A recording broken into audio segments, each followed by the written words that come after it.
In this lesson, I'm going to show you how to modify our custom made graphics using Adobe Premiere Pro.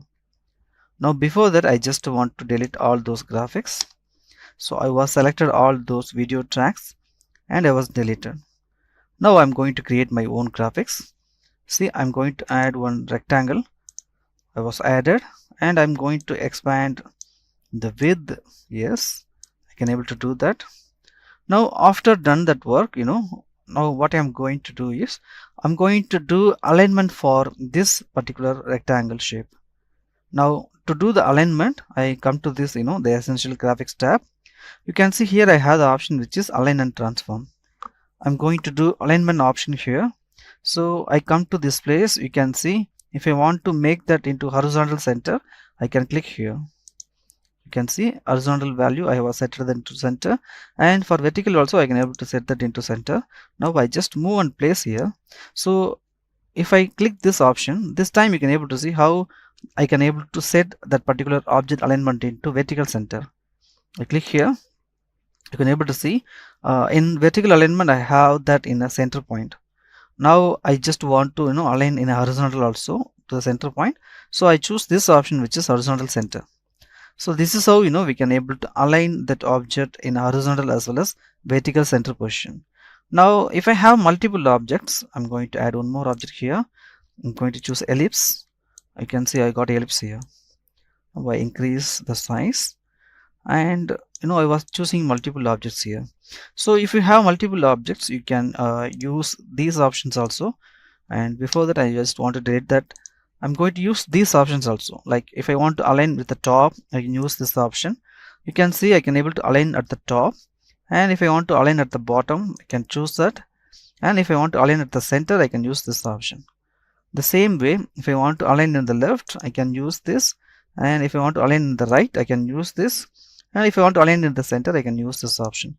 So in both horizontal and vertical centers, you can use these options. Now I'm going to add one more shape. I'm going to use this ellipse. You can see I was added an ellipse, and I was having the ellipse like this. Now I had two objects here. You can see that. I'm going to use this alignment. I choose this align top. You can see how I can able to align those objects. I can able to align in between those objects, not with this this program screen. I can able to align within these two objects only. So I can able to align at the top or at the bottom or at the left hand side or at the right hand side or at in this align horizontal center as well as vertical center. So you can able to use these options to align within those objects. But you can use these two to align vertical center as well as horizontal center. So if you want to put the graphics at the center point, exactly, you can use this option align and transform. You can see how we have added those objects at the center point. This is how we are doing this thing. Now after this, now what I'm going to do is I was selecting this shape. After choosing that shape, at the bottom you can see we have the appearance.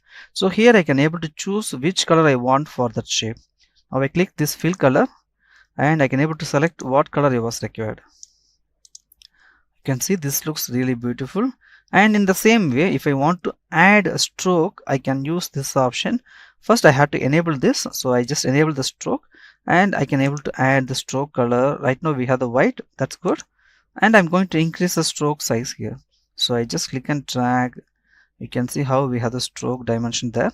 So in this way you can able to add the fill and stroke color for this the shape. If you want, you can also add the shadow, but that's based on your need you are going to use. Now I choose this object. You can see I'm going to change the fill color. So I choose this one. Now I'm going to add only stroke, not a stroke. I'm going to add the shadow. You can see the slight shadow there. When I choose that object, you can see I can able to adjust the opacity of the shadow, and I can able to add more distance if I want. You can see I can able to add more distance, and this is what the color we have. Now if I want to change the shadow color, I can come to this area. I click here, and here I'm going to choose exactly what color I need. So I was choose the black, pure black. You can see that I choose OK. So this is how we have the shadow. Now I'm going to reduce the opacity here. So you can able to add the fill color for the shadow. You can able to enable that. If you want, you can also add the stroke, but here I don't want. You can also add the shadow values, the opacity. You can able to rotate, that particular shadow in a different direction. You can see that. And you too have the distance between the shadow as well as the object. And you can see we have the hardness of the shadow or the edges. And finally, here I have the option to adjust the sharp or the blur appearance of the shadow. So I have all those options as I require. I can use that with the help of this Premiere Pro software. So after adjusting all those things, I can leave it. So this is how we have those shapes. I can also adjust that with the help of my on-screen values. You can see that.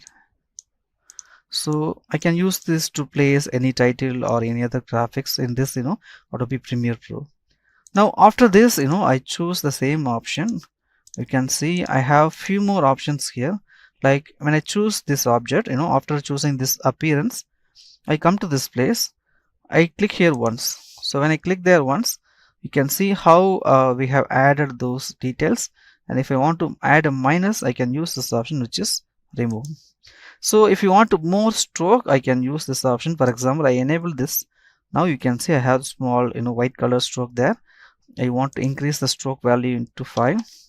Now you can see we have the better visibility of the stroke. I was making that into 10. Got it? Now I want to add one more stroke. So what I'm doing is I click this plus icon. You can see I got one more stroke here. I can able to choose which color I want for that stroke. Now I'm going to increase the value. So I was choose to 15. You can see I got another stroke there. So you can add multiple strokes if you want. You can see I have one more there. So if you want, you can use those options. In the same way, if you want to add more shadow, I can add with the help of the option. See, here we have the default shadow, and here I have another shadow. So if you want, you can add more shadows. You can also choose the color with the help of this eyedropper tool. Like we have the white for the eyedropper tool. I'm going to choose eyedropper tool, and I'm going to choose any color what I want. So you can able to say I can able to change the color with the help of this option, which is eyedropper tool. So you can choose which color you want, and that's how we are using these appearance option in Adobe Premiere Pro. Now after that, I come to this my FX control. In FX control, you can able to see I choose only this timeline. When I choose the timeline, it shows me the default options, like we have the opacity, time remapping, motion, and graphics, all those things. But we have two more additional options here. You can see that we have vector motion instead of having the name which is motion, because we are having the vector shape. And I just expand that appearance. You can see we have the basic things for that. And after that, I have the shape 3 and shape 1. When I choose the shape 1, you can see this is the shape 1, and when I choose shape 3, this is the shape 3. So I choose the shape 1 first. Here I can able to do those basic adjustments. Here also you can see that we have all those fill color, stroke, and shadow also. With the help of these also, I can able to set the position of the object. I can able to change in X as well as Y axis, and I can able to scale if I want. You can see that I can do that scale function. And if I want to have uniform scale, I can enable this. By default, we will have this in enabled mode, and we can able to rotate that with the help of this option. I can able to adjust the opacity with the help of this option. And we have the anchor point position. If you want, you can change it. So individually, for each shape what you have within the same video track, you can able to select that, and you can able to do the adjustment for that. So this is how we have the basic essential graphics, shape modifications, and attributes in Adobe Premiere Pro to do video editing project.